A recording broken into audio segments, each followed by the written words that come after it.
Hello, everyone. It is Haley Houston, and I have something that I would like to say to all of you and read something that I wrote today.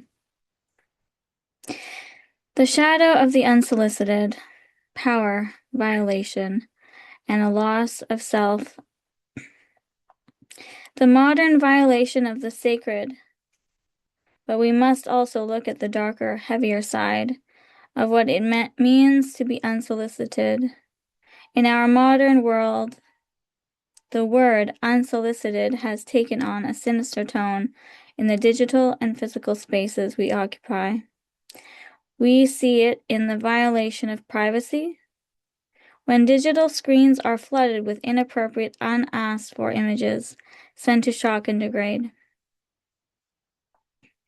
We see it in our streets and public spaces, where men take unsolicited photos of women's bodies without consent, treating human beings as objects to be captured, consumed, and collected.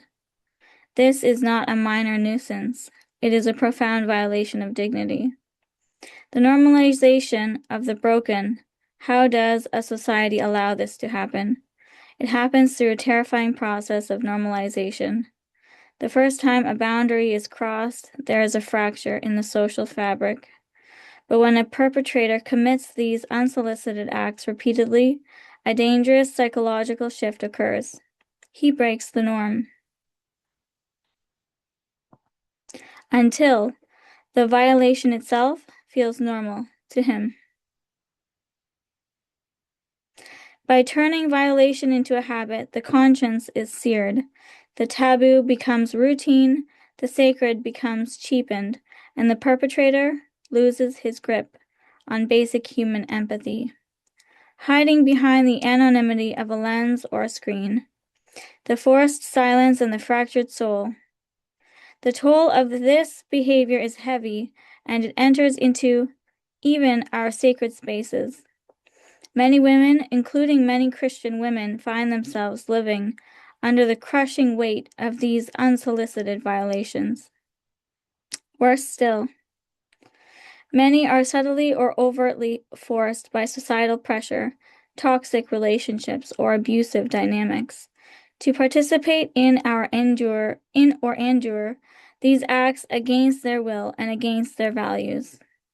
When a woman is forced into the dark corner, it does more than cross a physical boundary. It wages war on her soul. It forces a fundamental shift in her perception. She begins to see the world not as a safe creation to be explored, but as a manifested minefield to be survived. It alters her personality, chipping away at her inherent joy, her trust, and her sense of security, replacing them with hypervigilance, shame, and isolation. A spirit that was meant to be free and vibrant becomes guarded and fractured by the habitual sins of others. Redemption, reclaiming the sacred space. To any woman who has experienced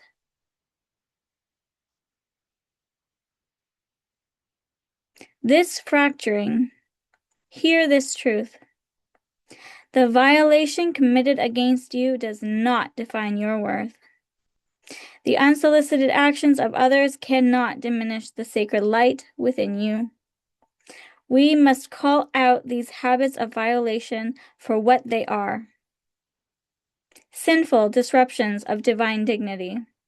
And we must build communities where boundaries are respected, where the vulnerable are protected, and where those who have been fractured by the unsolicited cruelty of the world can find space, the safety, and the grace to heal and reclaim their peace.